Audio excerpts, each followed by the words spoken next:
મારી જાણ ખાતર એક વસ્તુ કહી દઉં, આપણું શરીર આમ તો મગજ કંટ્રોલ કરે છે, પણ મગજને આપણું આંતરડું કંટ્રોલ કરતું હોય છે. જ્યારે પહેલાના સમયમાં લોકો બહારના સ્ટેશને જતા તો એક ચમચી દહીં ખાઈને જાઓ, એનાથી શુકન થશે. તો એને હું વિજ્ઞાનની ભાષામાં સમજાવું તો એ શુકન નથી. એક સામાન્ય શબ્દની કુતૂહલ છે કે બાયોએક્ટિવ પેપ્ટાઇડ એ શું છે? બાયોએક્ટિવ પેપ્ટાઇડ એટલે પ્રોટીન જ્યારે શરીરમાં હજમ થાય, પાચન થાય, ડાયજેસ્ટ થાય ત્યારે એના ટુકડા બનતા હોય છે. અને એ જે ટુકડા બનતા હોય છે ને એમાંથી અમુક ટુકડાઓની સ્પેશિયલ શરીરમાં એક્ટિવિટી હોય છે. તો એક મેં તમને ઉદાહરણ આપ્યું કે ભાઈ તમે દહીં કે છાશ પીવો અને એની અંદરથી અમુક જેવા પેપ્ટાઇડ કે ટુકડા બને, એમાંથી ટ્રિપ્ટોફાન રિલીઝ થાય ને સિરોટોનિન બને ને પછી મેલાટોનિન બને, તમને ઊંઘ આવે. તો ખરેખર કોઈને ઇન્સોમ્નિયા હોય, મતલબ જેને ઊંઘ ના આવતી હોય, તો જો એ સાંજે રાત્રે ગરમ દૂધ પીવે અથવા દહીં ખાય અથવા છાશ ખાય તો એને ઊંઘ સારી આવે.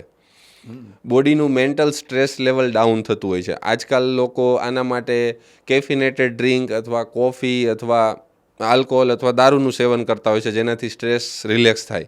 પણ આ વસ્તુ કુદરતી રીતે દૂધ અને ફર્મેન્ટેડ મિલ્કમાં છે. હું તમને એક બીજું એક્ઝામ્પલ આપું. જ્યારે પહેલાંના સમયમાં લોકો બહારના સ્ટેશને જતા, ક્યાંય દૂર જતા, કેમ કે પહેલાં તો એસીવાળી કાર કે એવું હતું નહીં, તો ચાલીને અથવા બળદગાડામાં જવું પડતું, અથવા કોઈ શુભ કાર્ય કરવા માટે જતા તો એવું કહેતા કે ભાઈ એક ચમચી દહીં ચાખીને જાઓ અથવા એક ચમચી દહીં ખાઈને જાઓ, એનાથી શુકન થશે.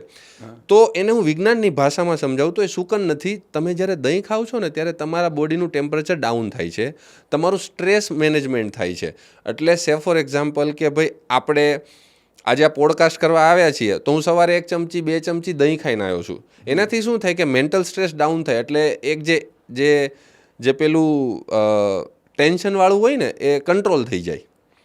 તો દૂધ, દહીં, છાશ ખાવાથી બોડી ટેમ્પરેચર ડાઉન થતું હોય છે, આપણી માનસિક રીતે શાંતિ થતી હોય છે, રાત્રે પીવાથી ઊંઘ પણ સારી આવતી હોય છે. તો આ બધી જે અસર થઈ રહી છે ને એ ખોરાકના લીધે થઈ રહી છે. આને બાયોએક્ટિવિટી કહેવાય. તમારી જાણ ખાતર એક વસ્તુ કહી દઉં, આપણું શરીર આમ તો મગજ કંટ્રોલ કરે છે, પણ મગજને આપણું આંતરડું કંટ્રોલ કરતું હોય છે.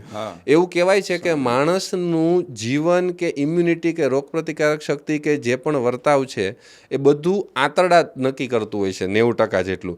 અને આંતરડાને કંટ્રોલ કરવા માટે બેક્ટેરિયા અને બાયોએક્ટિવ પ્રોટીન જરૂરી છે, જે દૂધ, દહીં, છાશમાંથી મળતા હોય છે. તો 10 વર્ષ પછી WHO એની ભૂલ સમજાઈને 2016માં એણે સ્ટેટમેન્ટ પાછું લીધું અને એવું કીધું કે ભાઈ નહીં, કોલેસ્ટ્રોલ સ્વાસ્થ્ય માટે એકચ્યુઅલી જરૂરી વસ્તુ છે. ખરેખર આપણે કોલેસ્ટ્રોલ ખાવું જોઈએ.